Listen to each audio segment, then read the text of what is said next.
The 8.9 quake was centered off the Indonesian island of Sumatra, but its impact ravaged coastlines in at least 8 countries. Tonight, millions of people are homeless, and the full extent of the damage will take weeks or more to measure. We have multiple reports tonight, beginning with ABC's Mark Litke on the popular island resort of Phuket, Thailand. From its epicenter beneath the ocean, the quake spawned a series of gigantic tidal waves, tsunami, radiating outward like ripples in a lake. But these ripples were up to 30 feet high, racing across the Andaman Sea and the Bay of Bengal. Within an hour, huge walls of water began crashing into coastal cities, fishing villages, vacation resorts, eventually hitting at least 8 countries. We just saw a water plane coming up and towards the building, and people from outside screaming, and then we saw the water come in the building and very fast. In Sri Lanka, one of the hardest hit, more than 1 million people have reportedly been affected, many with serious injuries. The capital, Colombo, is awash in mud and debris. Lots of people here who have been injured. There's lots of people as well who are looking for loved ones. We've seen 5 bodies here.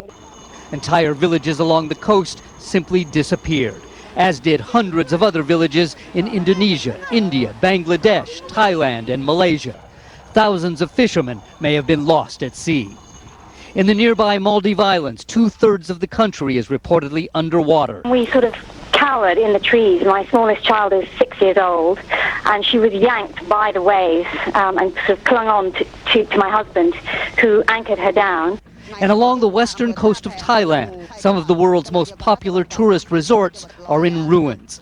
Here on Phuket Island, which became famous as a backdrop for one of the James Bond movies, it is peak season.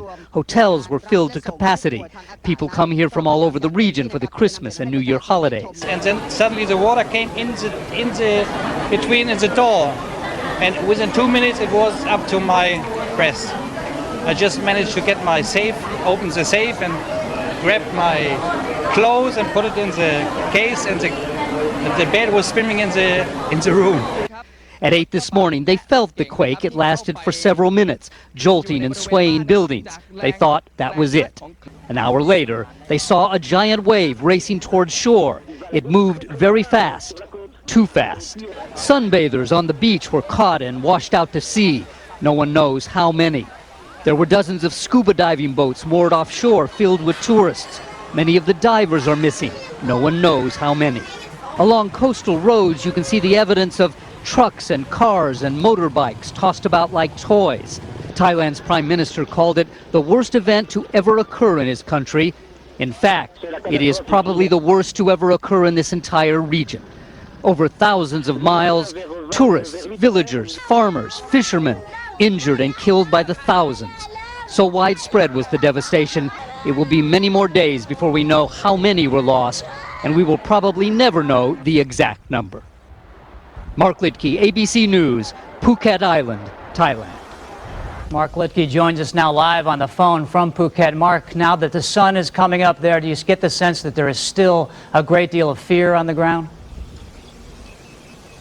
Well, much of the panic, Bob, that engulfed this place seems to have subsided somewhat with the waves. It's been quiet here for many hours, but the fear is still very palpable.